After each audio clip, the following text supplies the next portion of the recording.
So on the Cloudomation Engine platform, what you do is you model your objects. Objects can be anything, any service or capability that you want to provide to platform users. It can be a build, it can be an environment, it can be a maintenance and freeze window, it can be a database, it can be a set of tests, anything that you need. These objects are a layer of abstraction that allow your platform users to, first of all, discover, like I said here, what objects exist, how they relate to each other, but then also to interact with these objects. So to create environments, to create objects, or to log an environment, to interact with it.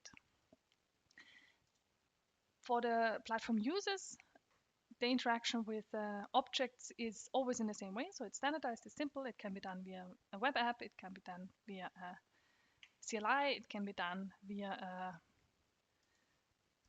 custom web interface or via custom APIs. And for the platform engineers, it's a way to, again, provide a layer that models, abstracts the configuration options that should be available to engineers, and then connect it to the underlying piping, so to the automation to actually create an environment or update an environment or anything else that you want.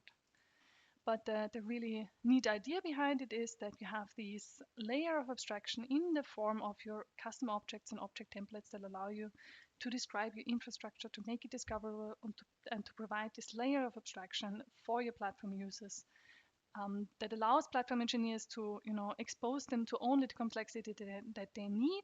Also make sure that, policies and security is enforced while still providing both self-service and discoverability to your platform users.